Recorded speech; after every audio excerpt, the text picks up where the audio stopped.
नमस्कार मेरी YouTube family. आज हम लोग सुनते एक नई कहानी। घर के बाहर टैक्सी आकर रुकी थी तो अनुराधा ने बाहर झांक कर देखा तो मालती जी टैक्सी के बाहर निकलकर इंतजार कर रही थी कि घर में से कोई तो नहीं लेने आए। लेकिन घर में बेटा राजेश, बहू अनुराधा दोनों मौजूद थे, पर किसी ने भी बाहर आने की जहमत नहीं उठाई। इतने में राजेश ने अनुराधा से पूछा, कौन है अनुराधा? अरे कौन होगा, तुम्हारी माँ है, कहकर वो दरवाजा खुला छोड़कर वापस अपने काम में लग गई। इधर राजेश ने भी ज्यादा कुछ ध्यान नहीं दिया और अपना आईपीएल देखने में तल्लीन हो गया, जिसके लिए आज उसने छुट्टी ली थी। कुछ देर बाहर मालती जी इंतजार करती रही, पर टैक्सी वालों को तो वापस जाना था। उसने मालती जी को टोका तो टैक्सी वाले को कहकर उन्होंने अपना सामान घर के दरवाजे तक रखवाया और उसे पैसे देकर घर में आ गई। मालती जी पहले से काफी कमजोर हो चुकी थीं। जैसे तैसे कदम बढ़ाती हुई घर में प्रवेश की। मालती जी ने राजेश और अनुराधा दोनों की तरफ देखा, लेकिन दोनों ने उनकी तरफ देखने की जहमत नहीं उठाई। दोनों की ऐसी बेरुखी देखकर उनका दिल रोने को हुआ। जैसे तैसे अपने कमरे की तरफ जाने लगी। इतने में अनुराधा बोली, अरे उधर कहाँ जा रही हो माँ जी? अब वो आपका कमरा नहीं है, आपका सामान यहाँ स्टोर रूम में रख दिया है। वो एक पल के लिए वहीं खड़ी अनुराधा की तरफ देखती रह गई, पर कुछ बोल ना पाई। बस आंखों में आंसू आ गए। अनुराधा धीरे से राजेश के हाथों पर चिकोटी मारी और इशारे से उसे माँ से कहने को कहा। तब राजेश ने माँ की तरफ देखते हुए बड़े बेफिक्री से कहा, अब आपको बड़े कमरे की क्या जरूरत है माँ? पहले तो चलो पापा थे, पर अब तो वो भी नहीं है, और वैसे भी अब आपका पोता पोती होने वाला है तो बड़े कमरे की जरूरत तो हमें पड़ेगी ना, इसलिए आपका सामान स्टोर रूम में शिफ्ट कर दिया है। वैसे भी बड़ा कमरा तो घर के मुखिया का होता है, और अब पापा के जाने के बाद इस घर का मुखिया तो मैं ही हूँ। मुखिया? मालती जी के मुंह से सिर्फ इतना सा ही निकला तो राजेश बोला, और नहीं तो क्या, अब मैं घर के खर्च करूंगा तो मैं ही मुखिया, और सबको मेरी बात माननी ही पड़ेगी। मालती जी की आंखों में अभी भी आंसू थे। उन्होंने स्टोर रूम के पास बने छोटे के कमरे की तरफ देखा तो राजेश बोला, वो क्या है ना माँ, अनुराधा की डिलीवरी के लिए उसकी बहन आ रही है, उसे परेशानी ना हो तो इस कारण वो रूम उसके लिए रख लिया है। और गेस्ट रूम तो आपको पता है मेहमान रहते हैं, अब वो कोई मेहमान थोड़ी ना है, वो तो घर की ही है। कल को बच्चा होगा, कोई प्रोग्राम करेंगे, कोई मेहमान आए तो उनके लिए तो वो रूम रखना ही पड़ेगा ना, इसलिए गेस्ट रूम को हाथ भी नहीं लगाया। राजेश की बात सुनकर जैसे मालती जी के पैरों को किसी ने जंजीरों से बांध दिया हो।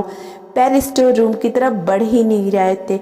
जैसे तैसे एक कदम बढ़ाया ही थे कि राजेश बोला, अरे माँ, अपना सामान भी लेती जाओ और दरवाजा बंद कर दो, और आपको कुछ खाना पीना है तो रसोई से ले लेना।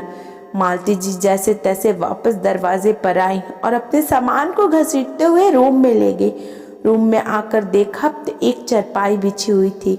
उनके शादी के समय की पुरानी गोदरेज रखी हुई थी, और वो पुराना टेबल रखा हुआ था जिसे मालती जी ने कई बार बेचने की कोशिश की, पर उनके पति पवन ने उसे बेचने नहीं दिया। कहते थे, अरे खराब थोड़ी ना हुआ है, क्या पता काम आ जाए। पर ये नहीं पता था कि ये टेबल मालती जी की ही काम में आएगी। आंखों में आंसू ली वो चारपाई पर बैठ गई। अभी 2 महीने पहले तक तो सब ठीक था। बेटे बहू पिता के डर से ही सही सेवा तो करते थे। घर में हंसी खुशी का माहौल रहता था। एक दिन पवन जी ने अपने पैतृक गांव जाने की जिद की तो मालती जी ने मना कर दिया। रहने दो, बहू का 6ठा महीना है, ऐसे में उसे छोड़कर जाना अच्छी बात नहीं है। पर राजेश अनुराधा के समझाने पर वो उनके साथ गांव चली गई। वहां पर जेठ जेठानी, देवर देवरानी, सबका परिवार था। वहां जाने के कुछ दिनों बाद ही उनकी तबीयत बिगड़ गई और कुछ ही घंटों में उन्होंने दम तोड़ दिया। सब कुछ जैसे वहीं रुक गया। उनका अंतिम संस्कार भी वहीं पैतृक गांव में हुआ था।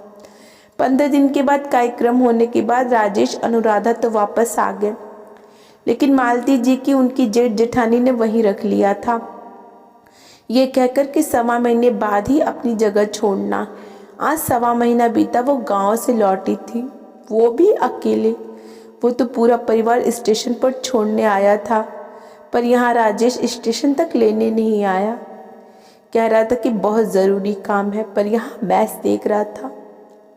और तो और यहाँ घर का सारा सिस्टम ही बदल चुका था। इतनी जल्दी बेटे बहू मुंह मोड़ेंगे इसकी तो बिल्कुल उम्मीद ही नहीं थी। सीधा स्टोर रूम में ही पहुंचा दिया। सीधा अनुराधा जी ये सब सोच ही रही थी, इतने में बाहर से शोर सुनाई दिया। जाकर देखा तो मालती जी के लिए ना उठाने वाले बेटे बहू बाहर आकर अनुराधा के मैके वालों का स्वागत कर रहे थे। मालती जी को इतनी देर होगी घर में आए, किसी ने एक गिलास पानी भी नहीं पूछा। वहीं बहू के मैके वालों के लिए बेटा रसोई में जाकर खुद पानी की ट्रे सजा कर ले आया। इतने में लोगों के बीच अपने आप को अकेला महसूस करती हुई मालती जी वापस उस कमरे में आ गई। 2 घंटे तक उसी कमरे में बैठी रही, लेकिन ना कोई चाय, ना कोई नाश्ता, ना खाना, कुछ भी नहीं। 2 घंटे बाद लगा कि अनुराधा के मैके वाले वापस जा चुके हैं। शायद वो उसकी बहन और मम्मी को छोड़ने आए थे, क्योंकि वो दोनों ही अब घर में मौजूद थी। उन्हीं की आवाज़ बाहर से आ रही थी। अब मालती जी को भूख का एहसास हो रहा था। आखिर वो खुद ही उठी और रसोई घर में गई। रसोई में खाने के लिए कुछ भी नहीं था, खाना भी बाहर से मंगवाया गया था। वो जूठे बर्तन ये सब बता रहे थे। इतने में राधा रसोई में आई। क्या ढूंढ रही हो माँ जी? देखिए खाना तो बचा नहीं, पर मुझे याद भी नहीं रहा कि आपके लिए खाना रखना था। आप दूध बिस्किट खा लीजिए या फिर अपने लिए कुछ बना लीजिए, मेरी हिम्मत नहीं है खाना बनाने की, कहकर अनुराधा रसोई के बाहर आ गई। माता जी की भी हिम्मत नहीं थी कि खाना बनाने की।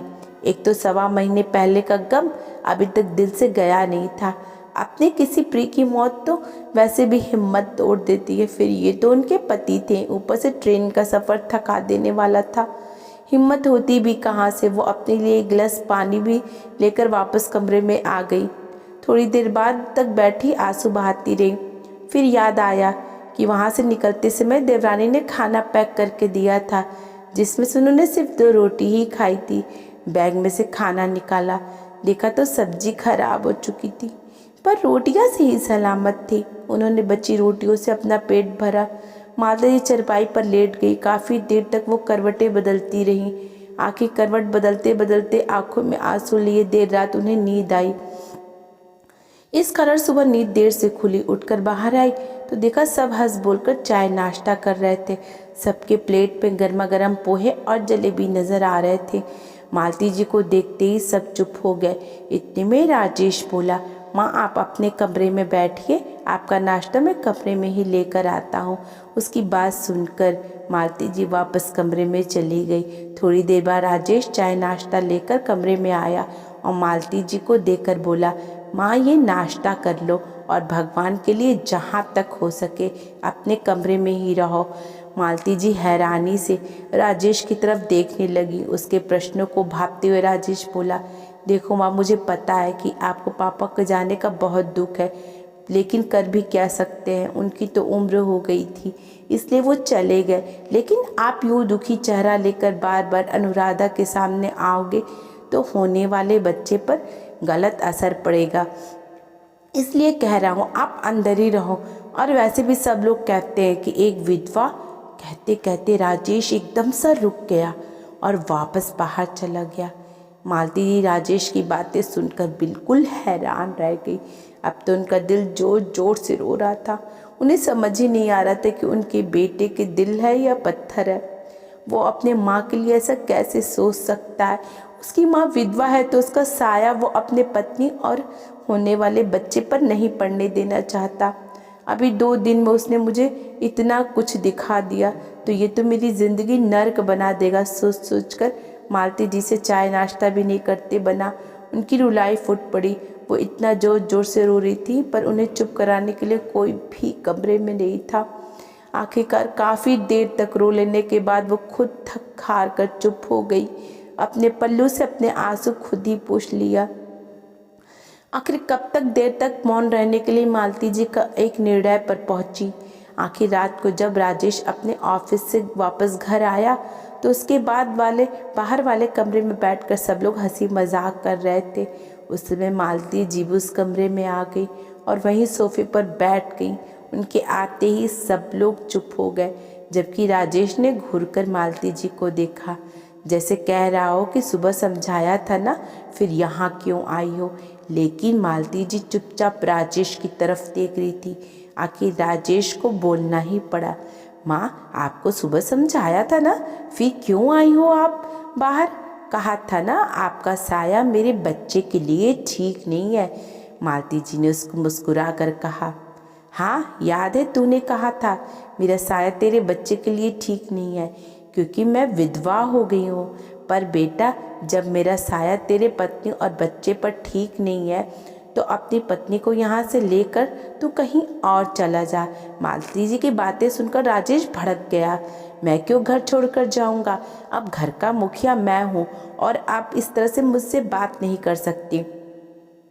मुखिया जी, आपको मैं बता दूं कि ये घर मेरे नाम पर है, तो किस खुशी में आप घर के मुखिया बनने को तैयार हो गए। तभी अनुराधा बोली, माँ जी आपको बता दे, आप घर के सारे खर्च ये उठाते हैं, आपके बस की बात नहीं है आटे दाल के लिए पैसे कमाना। अब तो मालती जी खड़े होते ही बोली, अच्छा उसकी चिंता तू मत कर, वैसे भी तेरे पति के हाथ के आटे दाल मैंने नहीं खाए। जब तक मेरे पति थे उन्होंने ही घर का खर्चा दिया था। जब उनकी मौत हुई तब मैं गांव में थी, और जब से मैं यहाँ आई हूँ तब से मैंने तुम्हारे घर का तो कुछ नहीं खाया। इसलिए मुझे आटे दाल की धौस मत देना। मैं अपने आटे दाल का बंदोबस्त खुद कर लूँगी, तुम लोग अपना बंदोबस्त कहीं और कर लो। मालती जी का साफ रुख देखकर अब तो अनुराधा की मम्मी भी बोली, अरे समधन जी, आप तो बच्चों की बातों को दिल पर ले रही हो, बच्चे ही तो हैं, माफ़ कर दो। माफ़ कीजिएगा समधन जी, ये बच्चे नहीं हैं, बच्चे के माँ बाप बनने वाले हैं। उस समय आप क्यों नहीं बोली जब ये मेरे साथ इस तरह का व्यवहार कर रहे थे। आप भी तो कल घर में ही थी ना। मुझे कुछ नहीं सुनना है। अपनी बेटी और दामाद से कहिए कि अपना बंदोबस्त कहीं और कर ले, मैं अब उन्हें इस घर में नहीं रहने दूंगी। मालती जी ने भी समधन के सामने हाथ जोड़ते हुए कहा। आखिर सबके समझाने के बाद भी मालती जी झुकने को तैयार नहीं थी। काफ़ी देर बाद फिर ये निर्णय निकला कि अनुराधा को उसकी मम्मी मैके ले जाएंगी और वहीं उसकी डिलीवरी करवाएंगी। उसी दौरान राजेश यहाँ घर का बंदोबस्त कर लेगा, और अगर बंदोबस्त नहीं कर पाता है तब तक यहाँ का किराया देना पड़ेगा। अगर इस कहानी ने आपके दिल को छुआ तो सभी दोस्तों को शेयर करें और हमारे चैनल को सब्सक्राइब कर लीजिएगा। धन्यवाद।